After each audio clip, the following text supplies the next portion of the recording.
only read it, so we will discuss it now. So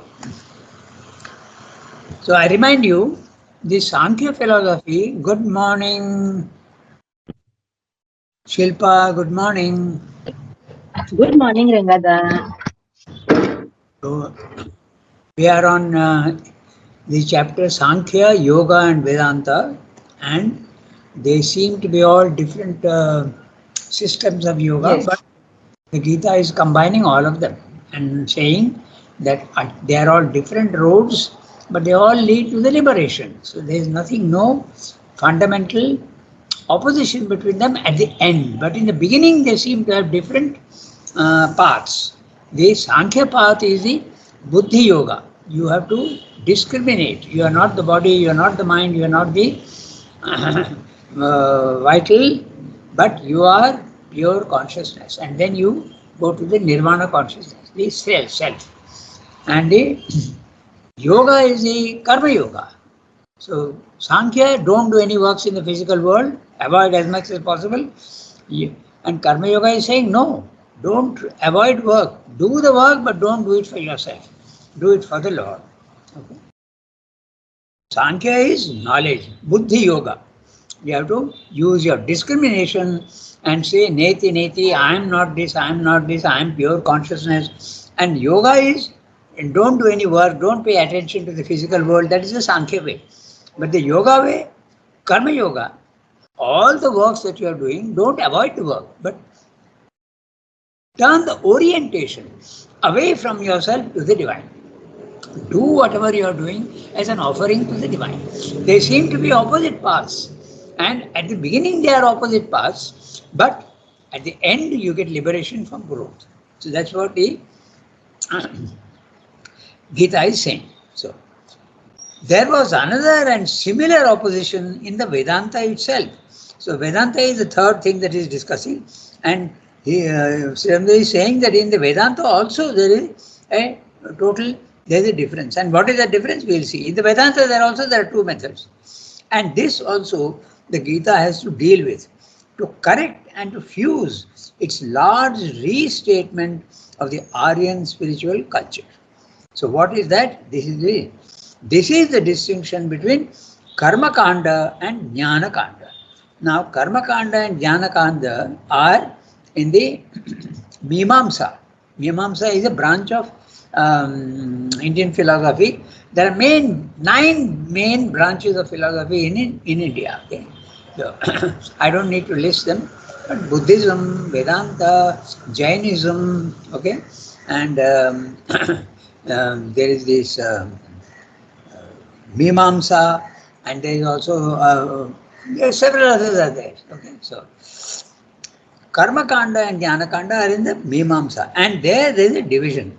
Karma Kanda is the execution and the doing of worship and acts of adoration, and this is the Karma Kanda. Engage yourself in words and offer all your works to the divine. So that's the it's called the Purva Mimamsa earlier.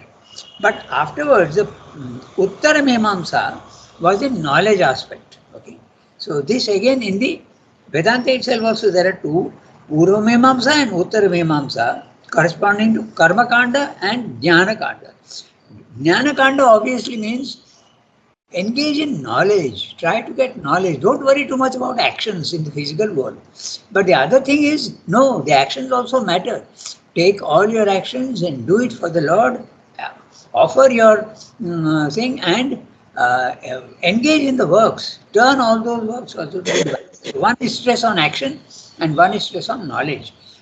Activity and inactivity. That's the, in the Aryan culture, they is saying that was there. Aryan culture includes all the philosophical systems in India.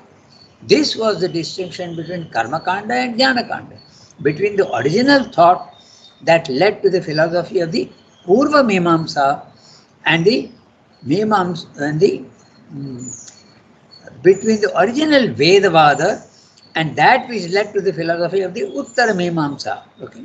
So there's a footnote and I'll read that, the Brahmavada. So one is the Vedavada and the other is the Brahmavada. Gita seems to be criticizing the Vedavada if it is only flowery words and you are only superficially you are doing the sacrifice and all that, the yajna for material benefits. You want success in the world and you are appealing for that. You want wealth, you want a good family, you want children. That is the Vedavada. And that is what the Gita is criticizing. So that is the Karma Kanda. So then the other one, Uttara Kanda, they don't worry about all these actions. Go to the essence of the meaning and get the knowledge. That is more important than doing all these things. And then you don't want anything in the physical world, you want only liberation. That's the difference between Uttara Kanda, Karma Kanda and Jnana Kanda. And Mimamsa, there is a footnote, so we'll read that footnote. Okay?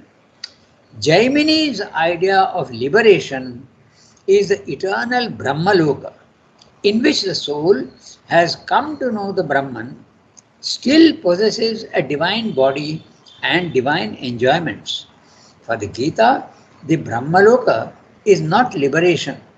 The soul must pass beyond to the supra-cosmic state. So the Gita wants to go right up to the Purushottama level, the third level. You remember uh, we Shilpa has no connection, I think. That's why she is asking. Okay, Shilpa has joined now. Okay, so this is the Jaimini's idea of liberation is the eternal Brahmaloka in which the soul has come to know Brahman but still possesses a divine body and divine enjoyments. Okay, so that's a level 2. But the Gita wants you to go right up to level 3. Okay? The soul must pass to the supracosmic state, the transcendental state. That's what the distinction is there.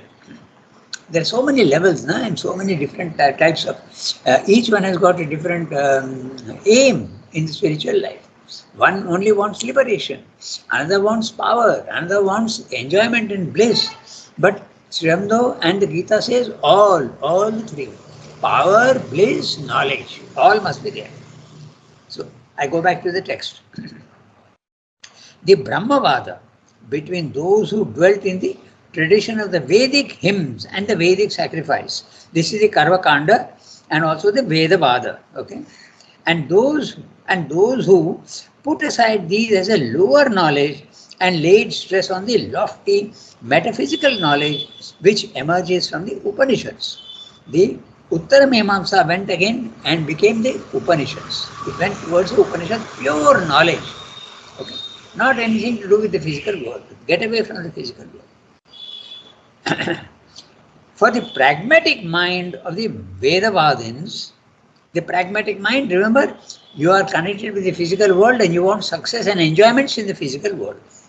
Of the Vedavadins, the Aryan religion of the Rishis meant the strict performance of the Vedic sacrifices and the use of the sacred Vedic mantras in order to possess all human desires in the world. Wealth, progeny, victory, every kind of good fortune and the joys of immortality in paradise beyond. Okay? So this is the, you can call it the Karma Kanda and you can also call it the Vedavada. Those who want success in the physical world. Use the mantras of the Vedic mantras and do the yajna and offer it to the respective gods and get the enjoyments here in the physical world. That is the that is what the Gita is criticizing. Okay, it says flowery language and all that. That is not the real spiritual aim, is what Gita is saying. So the difference is clear. One wants the knowledge of the Brahman but with the enjoyments in the physical world, and the other is, and these enjoyments are what? Vital enjoyments. You want children, you want wealth. Okay, very clearly it is there. And is it true that with the mantras you can get all these things? There is certainly an element of truth in it. Okay. In fact, there are all sorts of mantras. There are mantras even for recovering things which you have lost. It's interesting, okay.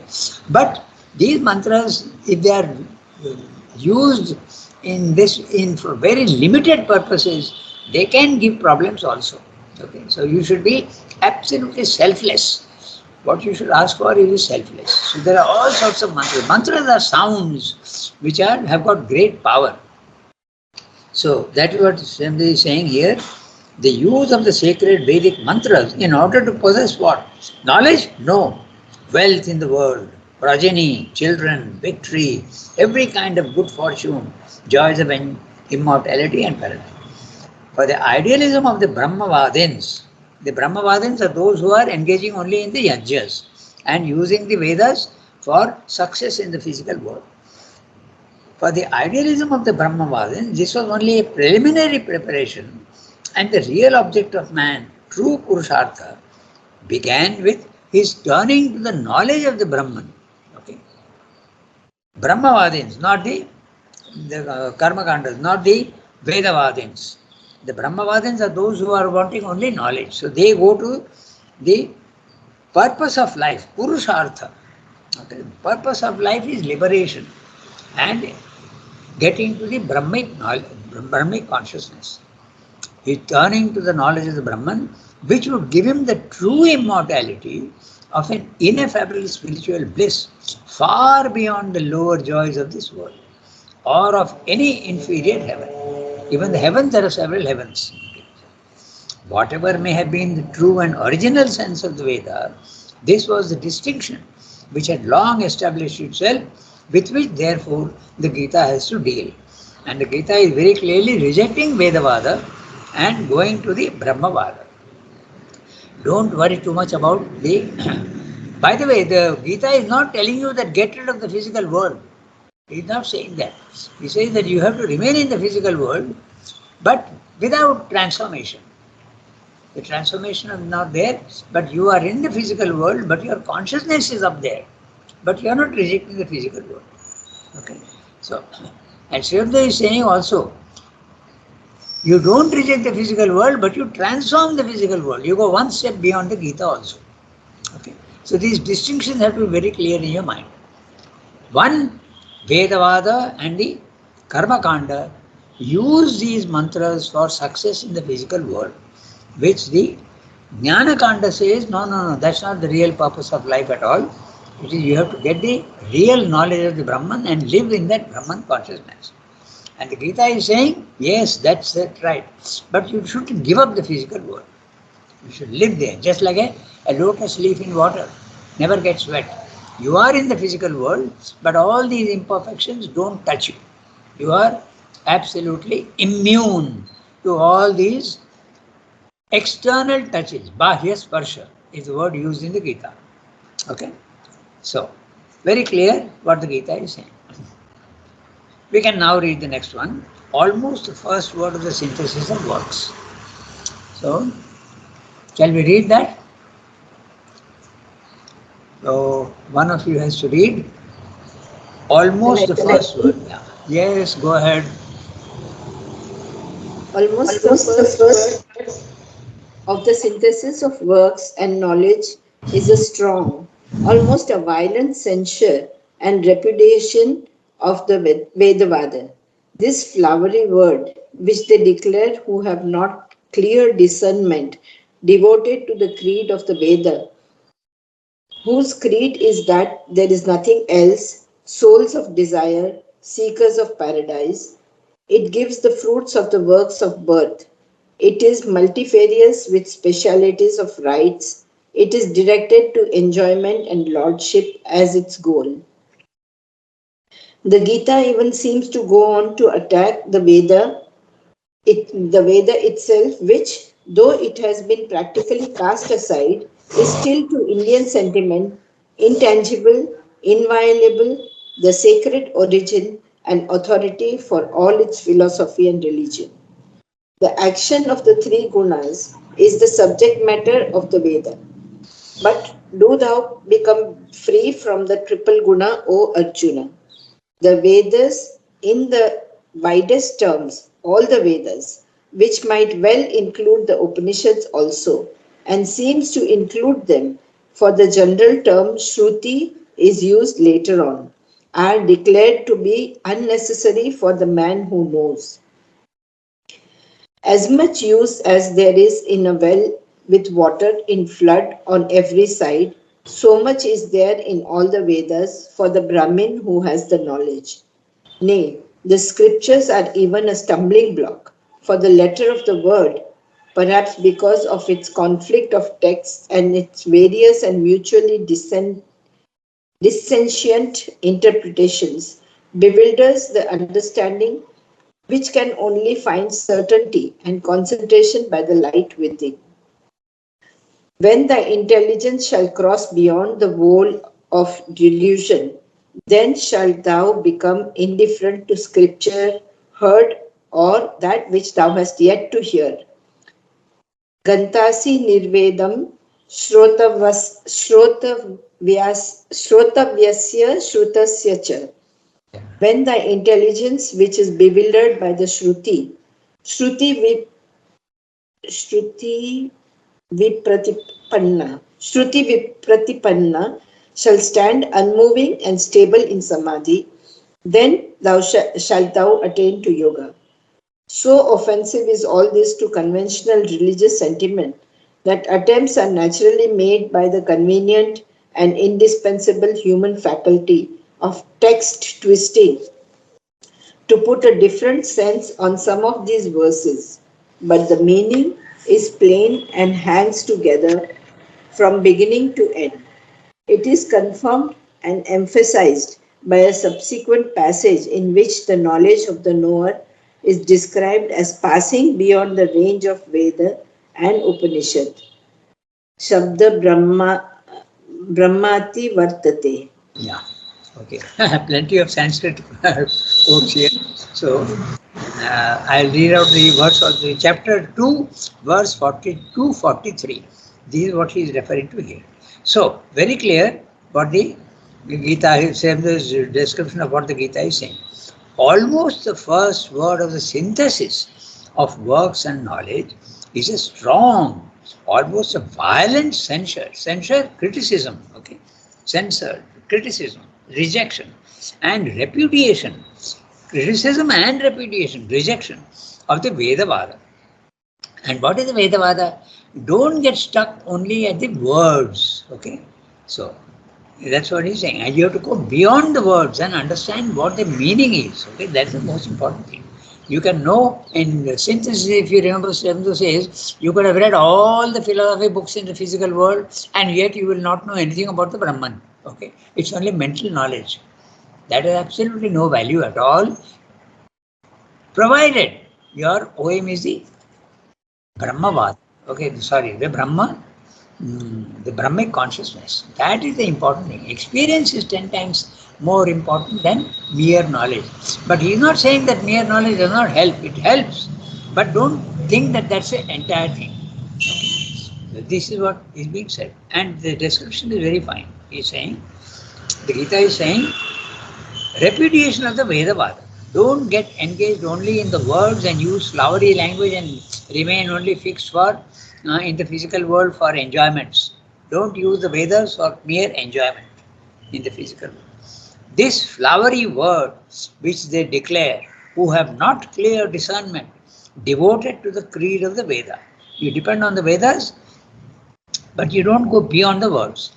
Whose creed is that there is nothing else. Souls of desire, seekers of paradise. It gives the fruits of the works of birth. It is multifarious with specialities of rites, all sorts of different types of yajnas. It is directed to enjoyment and lordship as its goal.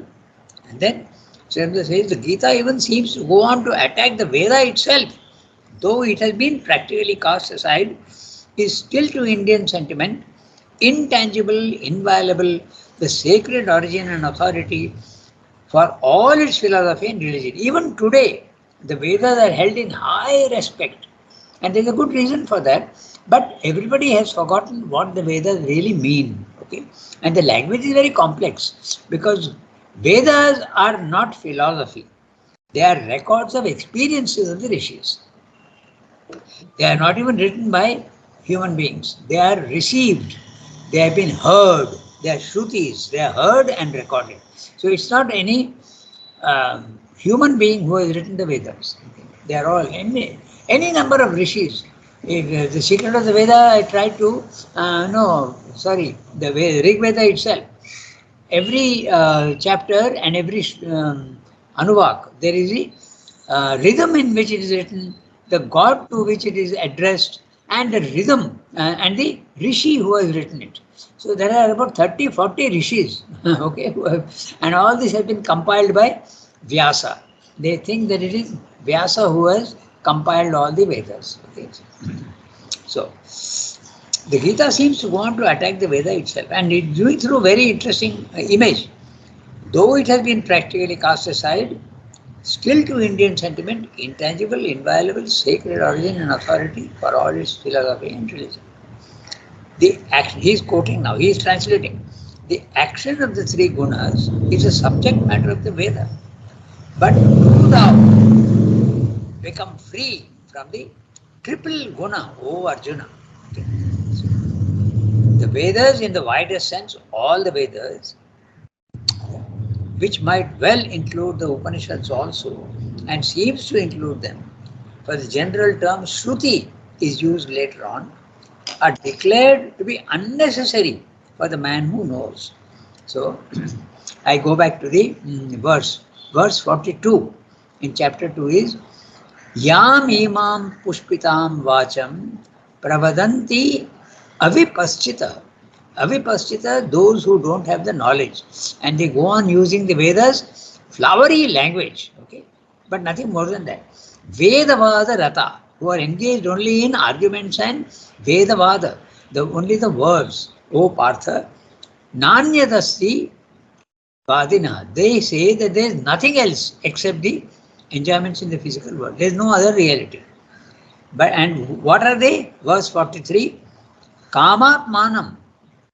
Kamat Manaha, Swargapara, they want only enjoyments and they want to go to heaven. Janma Karma Phala Pradam, they want to get the benefits of karma in the physical world. Kriya Vishesha Bahulam, all sorts of kriyas, rites. Okay. There are different types of yajnas. You do this, you do that, you offer. Recently, I attended a Vedic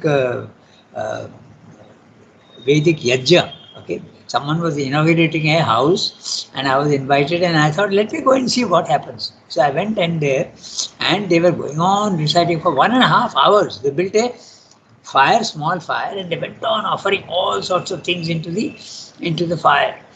Pieces of wood, incense, and ghee, and what not. I think there were about 25, 30, 40 items. Dry leaves of all sorts and twigs of all sorts and type of grass of all sorts. So, Kriya Vishesha Bahulam. So this is I just went to see what it is all about, and it is still living in India. This culture is still living. It went on for 1.5 hours, and they had brought so many items, these priests. But I must say one thing, they knew their scriptures, at least the words. They were reciting all the Upanishadic verses and all that correctly. But they are stuck only in the words. So this is what the Gita is criticizing. Don't get stuck only in the words. Okay?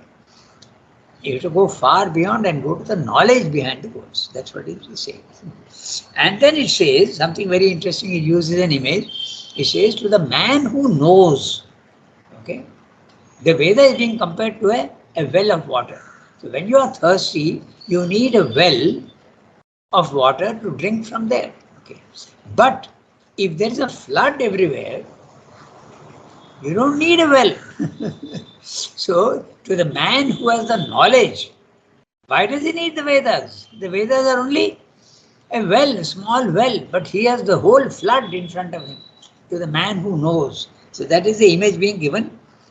And as much use as there is in a well with water, in flood on every side, so much is there in all the Vedas for the Brahmin who has the knowledge. The Brahmin who has the knowledge does not need the Vedas. For a man who is thirsty, when there is a flood, he doesn't need a well. That's the image given. Beautiful image, and that is what he is saying. The man who knows, has knowledge, is like a man who has a flood on every side. Water is there everywhere for him. He doesn't need a well. So this is the beautiful image. Like that, there are so many different images in the Gita also. So I go on to the next one. Okay. As much use as there is in a well with water, in flood on every side, so much is there in all the Vedas for the Brahmin who has a knowledge. If you stick only to the Vedic words, it is like a small well. And to the man who has knowledge, he doesn't need that well because he is full of knowledge everywhere. He is in flood. The flood of knowledge is there in him. So I go to the next. Nay, the scriptures are even the stumbling block for the letter of the word. If you remember in the synthesis, okay, Srimanta says the same thing. He says, truth is eternal and beyond words. So, however great the scripture, never restrict yourself only to one sacred text. The truth is far beyond that. So, use all texts but never get stuck and say that this is the ultimate truth. You have to always go beyond the words. That is what he says very clearly in the synthesis. No? And here also he is telling you in the first chapter our use, what use we will make of the Gita. He says don't get stuck at the words only. Go to the knowledge behind. Okay. So, nay, the scriptures are even the stumbling block. If you, mental knowledge is very good at a certain level. But if you want to go to the spiritual level, mental knowledge is of no use at all. It's like dry wood.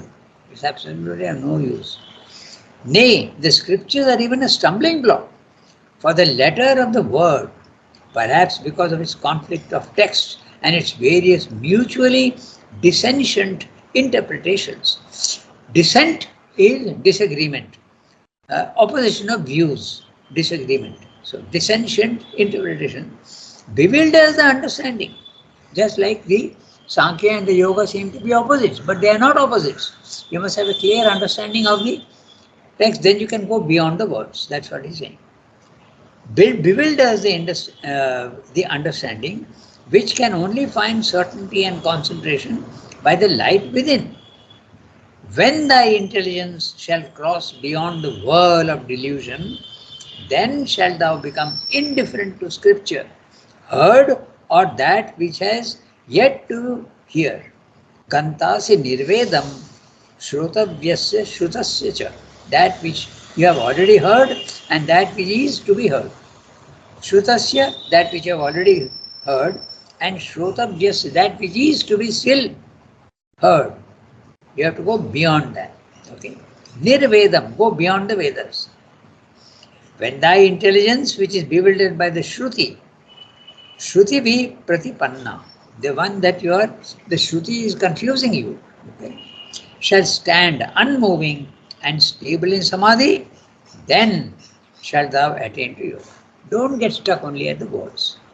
So offensive is all this to conventional religious sentiment that attempts are naturally made by the convenient and indispensable human faculty of text twisting to put a different sense on some of these verses. But the meaning is plain and hangs together from beginning to end. So many people, those who find it offensive, then how can the Gita, which is such a fantastic spiritual text, how can it criticize the Vedas? The Vedas are the greatest. So you give a different interpretation. That's what Swami is saying. But that's not it at all. The the Gita is criticizing the Vedas, not the Vedas itself, but those who are stuck only in the words and the mantras. That's what he's saying. It hangs together from beginning to end. It is confirmed and emphasized by a subsequent passage in which the knowledge of the knower is described as passing beyond the range of Veda and Upanishad. Shabda Brahma ati vartate. Shabda Brahma ati vartate. Shabda Brahma, the words which represent the Brahman. But you have to go beyond them. Ati vartate. You have to go beyond it. That's what it is. So the whole paragraph is Don't get stuck in the words only, and you'll get puzzled also. There'll be contradictions. So you have to go beyond that. Okay. So um, we've got 5 minutes more. So we can read one more para. There's a lot of, but basically it's very simple. The essence of what the Gita is saying is, don't use only the mind for understanding the text and use it for gaining material benefits. Don't use the Vedas for material benefits and enjoyment here. You have to go beyond the words and get true immortality. Okay, so now we're saying let us look. So we have got 5 minutes, even less, but we can read the next para. It's about a page. Okay, so one of you has to read. Yeah, go ahead. Go ahead, Shilpa. Let us see. Let us see, however, what all this means, for we may be sure that a synthetic and Catholic system like the Gitas will not treat such important parts of the Aryan culture in a spirit of mere negation and repudiation. The Gita has no to synthesize the Yoga doctrine of liberation by works and the Sankhya doctrine of liberation by knowledge. It has to fuse karma with jnana. It has at the same time to synthesize the Purusha and Prakriti idea common to Sankhya and Yoga with the Brahma Veda of the current Vedanta, in which the Purusha, Deva, Ishvara, Supreme Soul, God, Lord of the Upanishads all became merged in the one, all swallowing concept of the immutable Brahman, and it has to bring out again from its overshadowing by that concept, but not with any denial of it the yoga idea of the Lord or Ishvara. It has to its own luminous thought to add the crown of its synthetic system, the doctrine of the Purushottama and of the triple Purusha, for which, though the idea is there, no precise and indisputable authority can be easily found in the Upanishads, and which seems indeed at first sight to be contradiction with that text of the Shruti where only two Purushas are recognized. Moreover, in synthesizing works and knowledge, it has to take account not only of the opposition of yoga and Sankhya, but of the opposition of works to knowledge in Vedanta itself, where the connotation of the two words and therefore their point of conflict is not quite the same as the point of Sankhya Yoga opposition. It is not surprising at all. One may observe in passing that which the conflict of so many philosophical schools all founding themselves on the texts of the Veda and Upanishads. The Gita should describe the understanding as being perplexed and confused, led in different directions by the Shruti, Shruti Vipratipana. What battles are even now delivered by Indian Pandits and metaphysicians over the meaning of the ancient text and to what different conclusions they lead. The understanding may well get disgusted and different and indifferent. Ghantasi Nirvedam refuse to hear any more text, new or old, Shrota Vyasya Shrutasya Sa, and go into itself to discover the truth in the light of a deeper and inner and direct experience. Yeah. So Sylvia is saying that the what is the Gita meaning? It does not criticize the Vedas. It's not criticizing the Vedas. That's what he's saying. So we will look at this 8:35. So we'll look at this in detail next time because there is I keep telling you about the three levels, and that is the interesting part in Srimdos Yoga as well as in the Gita. The three levels: level one, level two, level three. Okay. The Upanishads don't seem to be speaking much of the level 3, although it is there, but not with great clarity. Whereas in the Gita, it is very, very clear. The third level is very clear. Purushottama. Okay. The level 1. Shara Purusha, Akshara Purusha, Uttama Purusha. So, the Uttama Purusha is the combining of the Saguna and the Nirguna, the personal divine as well as the impersonal divine. The Upanishads seem to stress too much upon the impersonal aspect of the divine. It's not that there is no mention of the others, but the stress is more on the knowledge aspect. Whereas in the Gita, there is a combination, it's a synthesis of all. So we'll look at this next time. Let us see. So we'll have to make a note and we'll see that next time. So, au revoir, everybody.